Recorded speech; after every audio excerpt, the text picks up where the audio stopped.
Okay, so I do a lot of watching martial art videos on YouTube, especially martial arts that I don't train.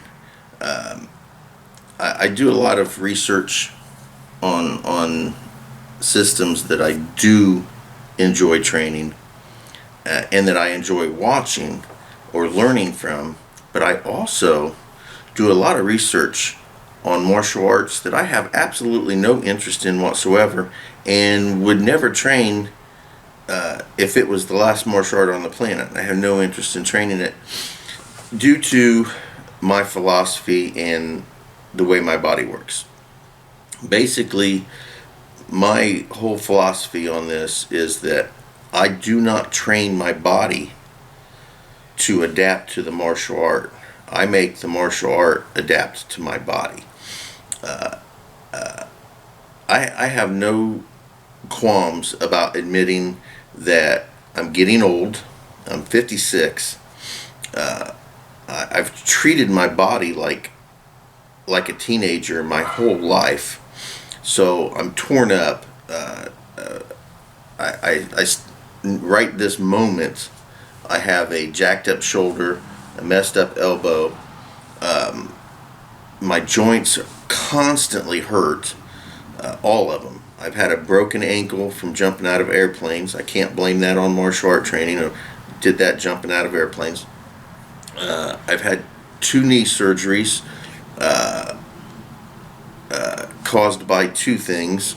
All of the training I've done throughout the years and jumping out of airplanes that I used to do in the Army. So my body hurts constantly. I mean, just sitting here, my back aches, my elbows hurt, my knees, my ankles, my wrists, my neck. I mean, if my hair follicles could hurt, they would, even though I don't really have too many hair follicles anymore. But I say all that to say that I have a certain way of doing my martial art. Now, I am more inclined to training what I consider realistic and practical martial art.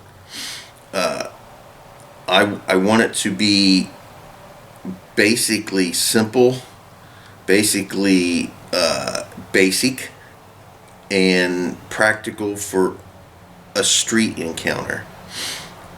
Now, I do a lot of stuff that a lot of people would say is none of those things, but I've been doing them my whole life, so I can do them in a very basic, practical, and effective way, whereas maybe somebody else can't. Now, there's no such thing as a right or wrong martial art. My entire concept and idea of life negates right and wrong, good and bad, and all that kind of stuff as well. But we won't even get into that philosophical discussion. Martial art all have a purpose. They may not have a purpose to you, but they have a purpose. And I'll say this as an example. Generally speaking, and as far as I can see, as far as I can think at this very moment, there are 3 cultures that I have absolutely no interest in learning any of their martial arts, because for me,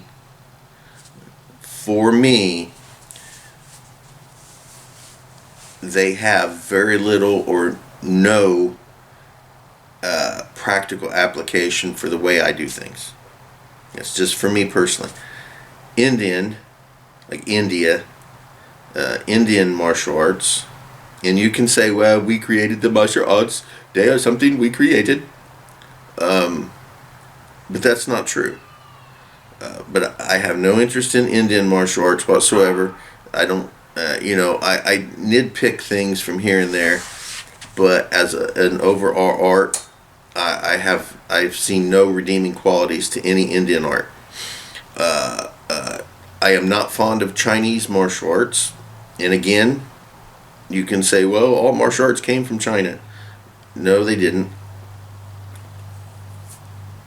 But I really don't have any interest in the Chinese martial arts.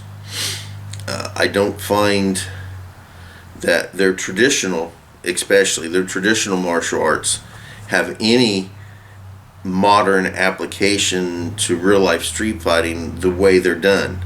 They're just too fluffy. So we got Indian, Chinese, and the Korean martial arts. I have absolutely no like for Korean martial arts. Now, right or wrong, doesn't really matter, right or wrong, my opinion is that they're just a bunch of fluff with a bunch of twisty flippy high kicks and a lot of overacting. That's just the way I see it. You can disagree all you want. I'm quite fine with that, but I have no interest in Korean martial arts. Now, I avoid watching Indian martial arts because it's, yeah. I will watch Chinese martial arts and I will watch Korean martial arts. As a matter of fact, I've had a kick for the last week or so where I'm basically just watching a bunch of different Korean martial arts. Now, again, to me, and again, you can state historical opinion or historical fact, however you want to word that, to counter my viewpoint, which is fine, but it still doesn't change my viewpoint.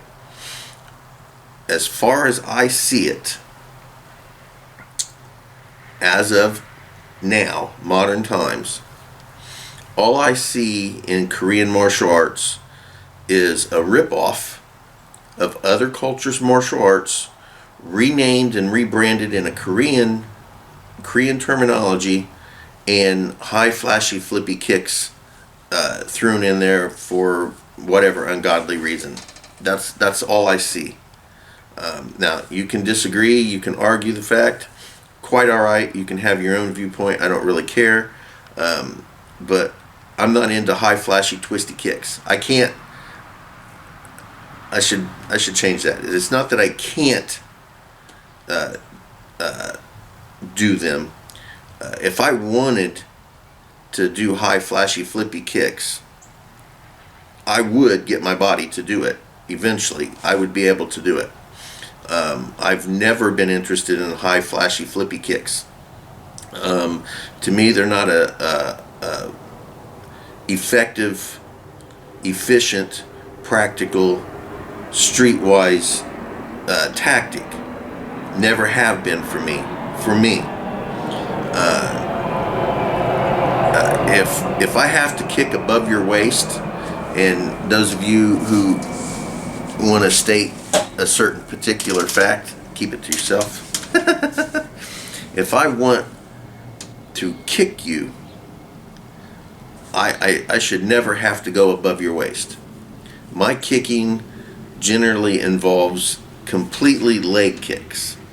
Now, every once in a while you'll catch a rib side kick, and if you're extremely lucky, you may catch me doing a side kick to the armpit.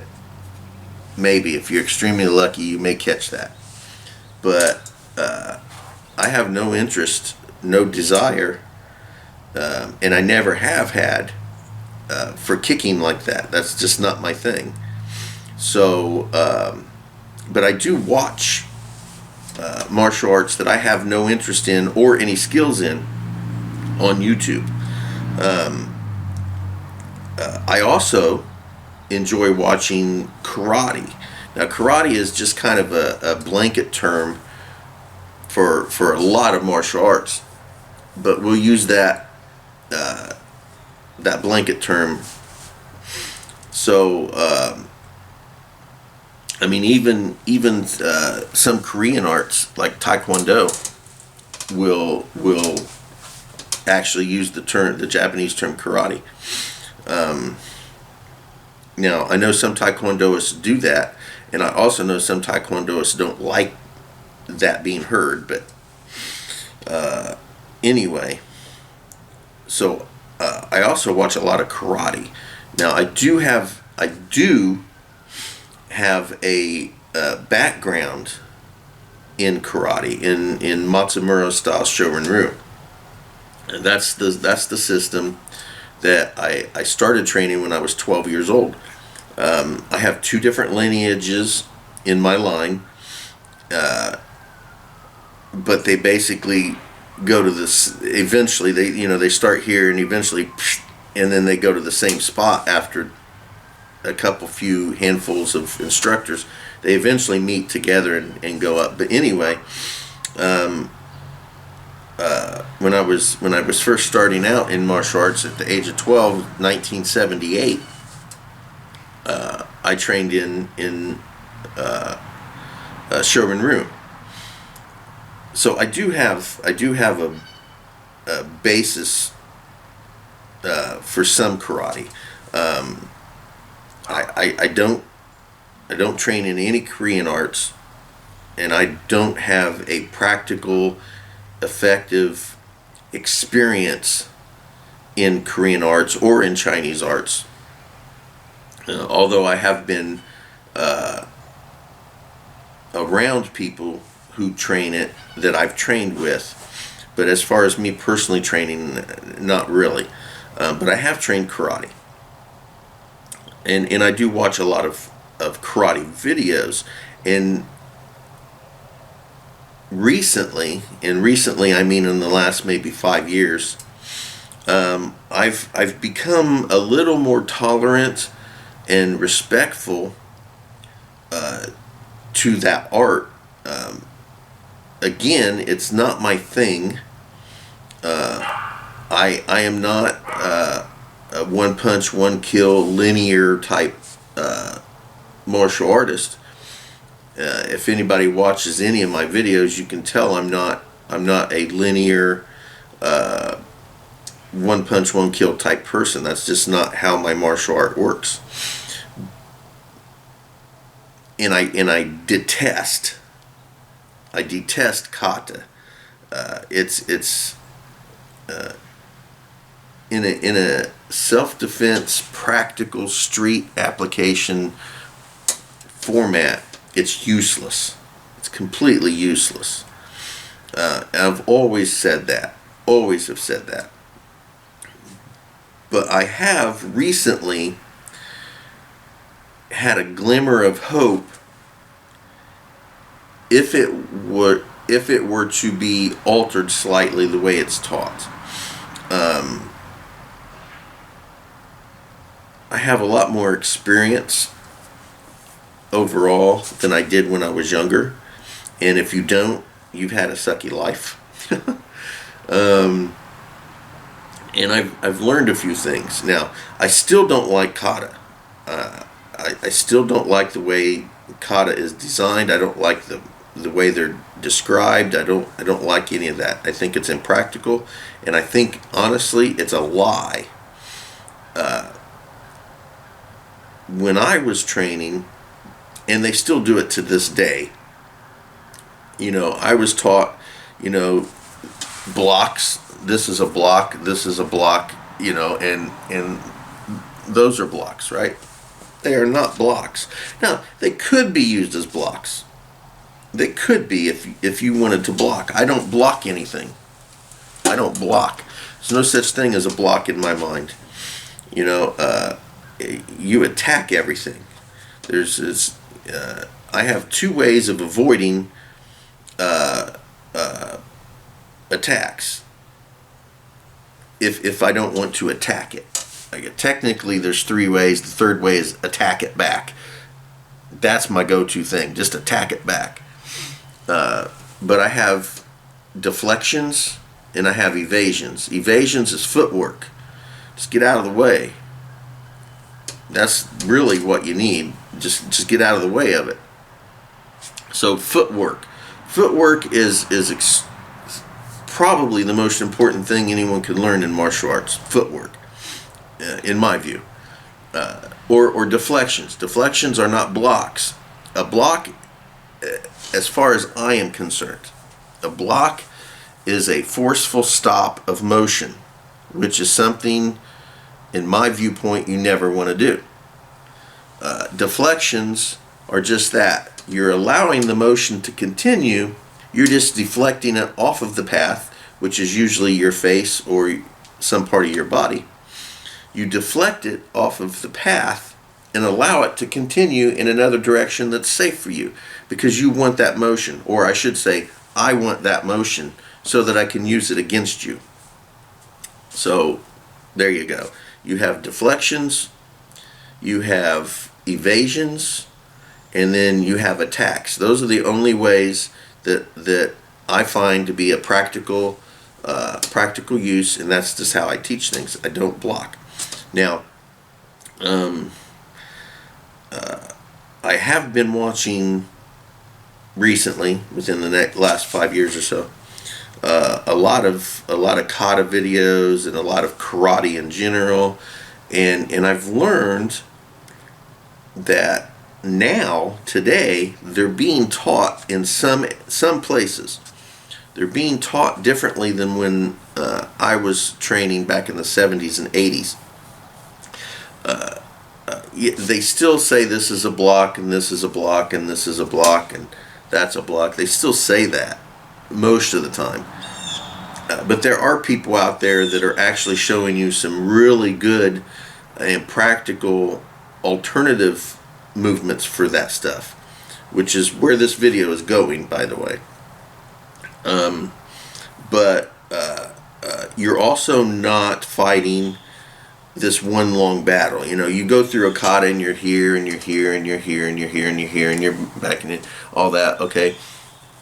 And it's still taught today, as it was when I was in martial arts, that, you know, you have multiple attackers coming from all different ridiculous and outright would not happen.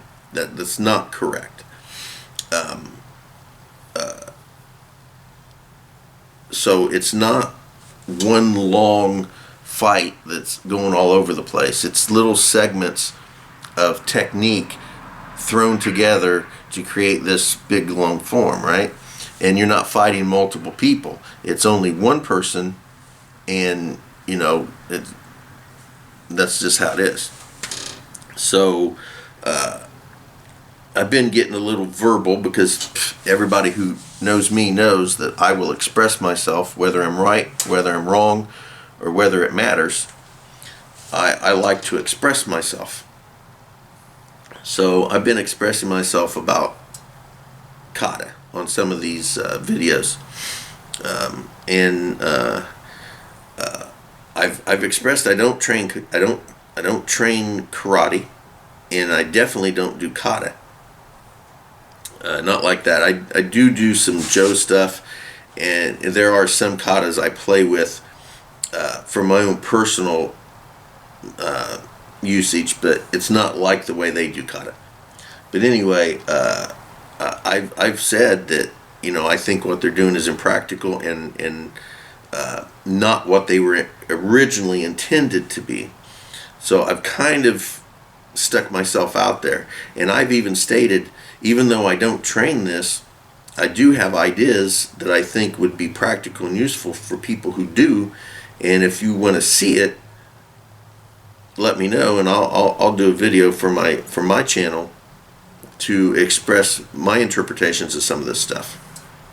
So the very first kata that I recall training is not from my very first experience in martial arts. I'll admit I don't have very much memory at all about the techniques and the katas and all that from my very first instructor.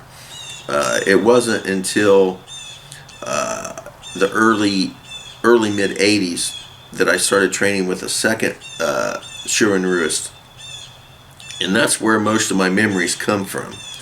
I do have memories from my very first one.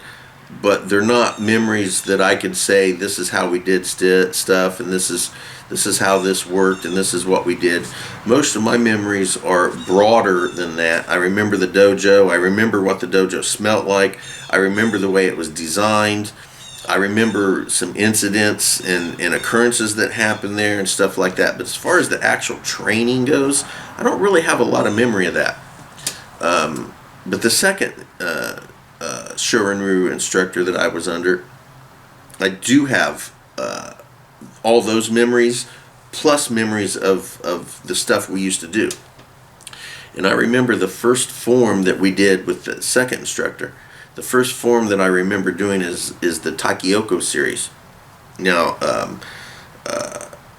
I just last night watched a video about a bunkai for Taikyoku, and I always heard that there was no real bunkai for that.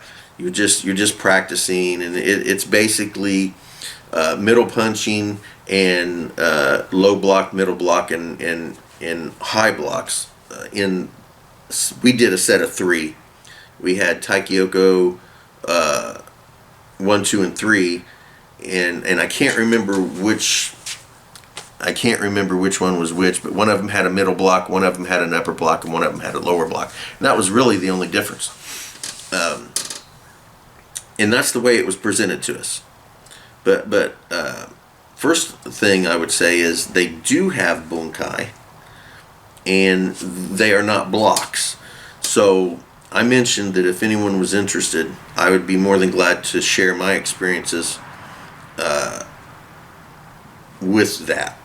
So basically this video is just presenting all that other stuff I said, and the fact that I may actually be doing a few videos on this channel about karate techniques. I won't go through kata because I can't. There's no way I would do a kata. I don't have them memorized. I don't have the forms down as far as the footwork because they get into stances. Karate does stances. I don't do stances. My footwork is moving. It is not stationary. It is not static. It is all active. So we don't get into front stances. We don't get into cat stances. We don't get into stances because that grounds you in place. And if you're wanting to get power and knock somebody out with one punch and you ground yourself, that's fine. But that's just not how my martial art works. I don't ground myself. I want to stay mobile. So I could not do a good kata to save my life. But I can show you the techniques and the application to those techniques within those katas, which is probably what I'm going to do. And hopefully tomorrow, which is Wednesday, I'm going to get one of my students to stay after regular class with me and maybe work on some of these techniques so that I can put them together in a video. So there you go. I enjoy watching martial arts that I don't enjoy, if that makes any sense. I do learn from them, and to me, even if I learn I'm not interested in it, is learning. Even if I decide that what I'm watching for me is not practical or useful, I'm still learning. And on occasion, I actually see something within an art I have no interest in. I see something that looks like I could possibly use it, or I could take it and manipulate it into something that I can use. So never discount something that you consider impractical and useless, because even the impractical and useless may have merit somewhere. Enjoy.